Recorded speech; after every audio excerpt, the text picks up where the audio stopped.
या अल्लाह, मेरे परिवार पर अपनी रहमत बनाए रखना, इस दुनिया पर भी अपना नूर बनाए रखना, इन गरीबों को रोटी देना और रईसों को देने का दिल देना। ये रमजान का महीना हर किसी के लिए खुशियों की सौगात लेकर आए, आमीन। रमजान का पाक महीना शुरू हो चुका था। सबीना और उसकी ससुराल वालों का आज पहला रोजा था।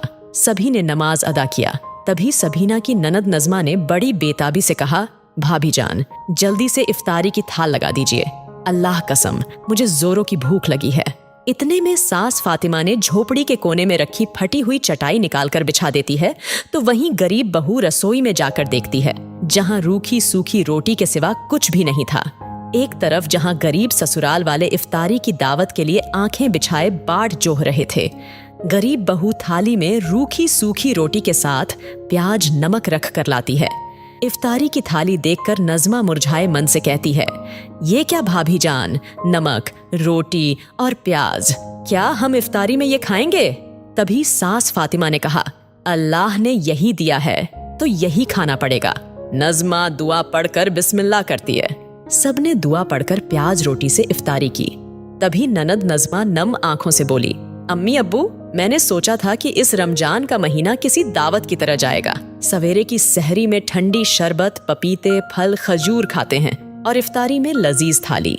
मगर लगता है इस बार भी हम गरीबों की रमजान हर बार की तरह यूं ही रूखा सूखा खाकर बीतेगी।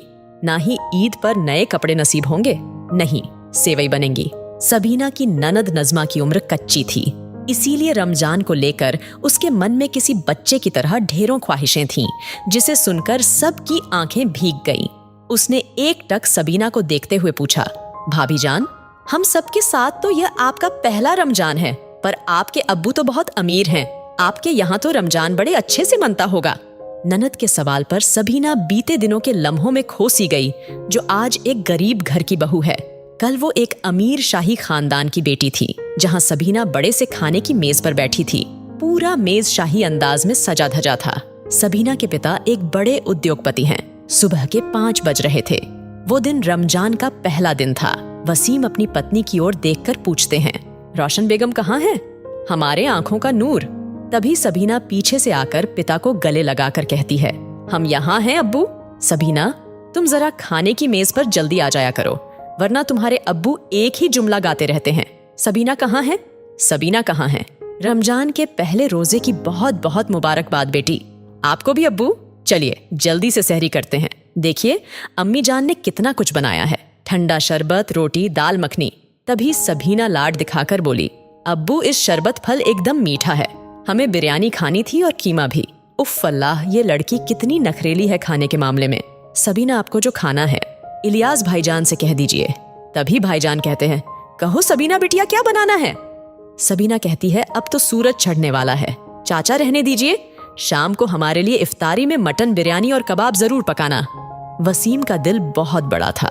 वो घर के नौकर से भी प्यार मोहब्बत से पेश आते। सब खुशहाल थे। सबीना के कहने पर शाम की इफ्तारी में सब कुछ उसकी मनपसंद का बनता है। नौकर चाकर इफ्तारी की दस्तरखान लगाते हैं। सबीना कहती है, थैंक यू इलियास चाचा, आपने क्या लजीज कीमा और मटन बिरयानी बनाया है। तभी उसके फोन पर शाद का मैसेज आता है, रमजान की पहली इफ्तारी मुबारक हो। तभी वसीम ने कहा, रौनक, हम आपको बताना भूल गए, रमजान से पहले हम सकीना आपा के यहाँ गए थे। उन्होंने हमारी सबीना के लिए रिश्ता बताया था, तो देखा बड़ी खुशामदीद है कि हमारी सबीना वहाँ खूब खुश रहेगी। यह सुनकर सबीना ने आंसुओं से धड़कते दिल से डरकर कहा, अब्बू, हम निकाह नहीं कर सकते, हम शाद को चाहते हैं। वह हैसियत में हमारे जितना नहीं, मगर बहुत ही नेक दिल है, आप प्लीज मान जाइए।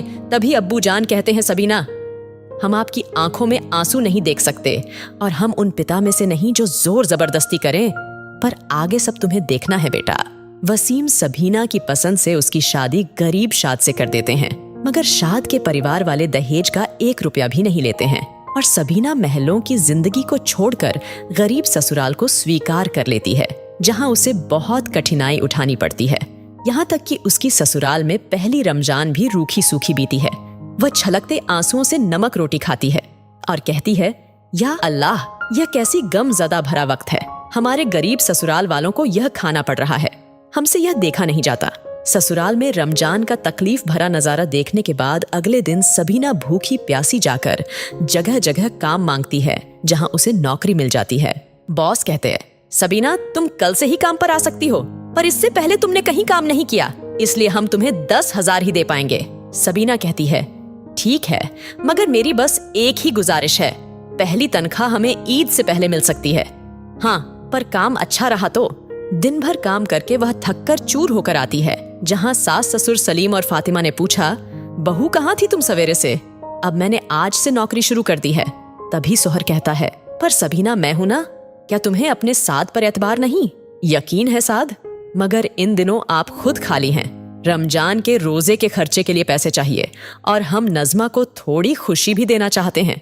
अपनी ससुराल वालों के लिए इस रमजान को खुशियों के फल सफ़े से भरना चाहते हैं।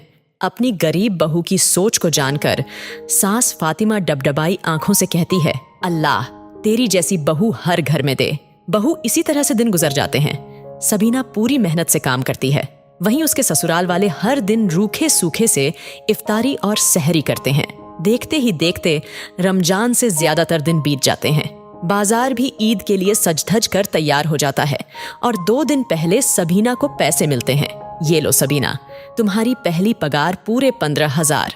पर सर, मेरी सैलरी तो 10,000 थी, पर तुमने अपनी सैलरी से बढ़कर मेहनत की है, इसलिए ये तुम्हारे हैं। शुक्रिया सर, इस रहमो करम के लिए। अल्लाह तेरा लाख लाख शुक्रिया। इससे तो मैं अम्मी अब्बू नज़मा के लिए ईद के कपड़े भी ले सकती हूँ। सबीना अपनी गरीब ससुराल वालों के लिए कपड़े और फल फ्रूट, बादाम, बर्फी, राशन सब खरीद कर घर लाती है और उस दिन की इफ्तारी में बहुत कुछ बनाती है। बहू कितनी देर से तू चूल्हे में बैठी हुई है, देख तेरी आंखों में आंसू आ रहे हैं।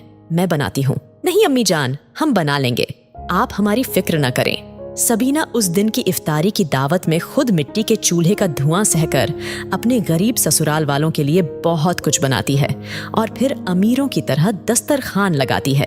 अम्मी, अब्बू, शाद, नज़मा सब आ जाइए, इफ्तारी तैयार है। इफ्तारी में इतना सब देखकर सभी के मन का अरमान सच हो जाता है। नज़मा खुशी से कहती है, अरे वाह, आज की इफ्तारी में इतना सारा बढ़िया खाना, बिरयानी, खजूर, बर्फी, नान, रोटी, दाल मखनी, कीमा और कबाब भी बना है। कहीं मेरा कोई ख्वाब तो नहीं? भाभी जान, आज इफ्तारी में कोई आने वाला है क्या? नहीं नज़मा, तो फिर यह इतना सारा खाना बनाने के लिए पैसे कहाँ से आए? बहू, यह इफ्तारी का सारा खाना हमारी पहली कमाई से बना है। अम्मी जान, आप सबके लिए। इतना सब कुछ देखकर मेरे मुंह से तो पानी आ रहा है। चलिए बिस्मिल्लाह करते हैं। इसके बाद सभी दुआ करके इफ्तारी करते हैं। सबकी आंखों में खुशी के आंसू थे। सब कुछ कैसा बना है बताइए अम्मी जान, अब्बू जान? बहुत ही लजीज खाना बनाया है बहू तुमने, पर इफ्तारी का ये खुशियों भरा आलम हम तुम्हारी वजह से देख पाए हैं, वरना हम गरीबों के हर रमजान तो रूखा सूखा खाकर गुजरा होता है। बहू, तुम हमारे घर के लिए अल्लाह की देन हो, जिसकी वजह से हम यह रौनक भरी रमजान देख पाए हैं। अगले दिन ईद का सामान आता है। सबीना अपने गरीब ससुराल वालों को तोहफे बांटती है। ईद मुबारक हो अम्मी जान, यह आपके लिए और ये मखमली कुर्ता आपके लिए लाए हैं अब्बू जान, और नज़मा ये शरारा सूट तुम्हारे लिए, आज तुम यही पहनना। ईद के मुबारक मौके पर सबीना अपने गरीब ससुराल में बहुत कुछ बनाती है। सब एक दूजे को सेवई खिलाते हैं, गले मिलकर बधाइयां देते हैं। इस तरह अमीर बहू की गरीब ससुराल में रमजान बीतती है।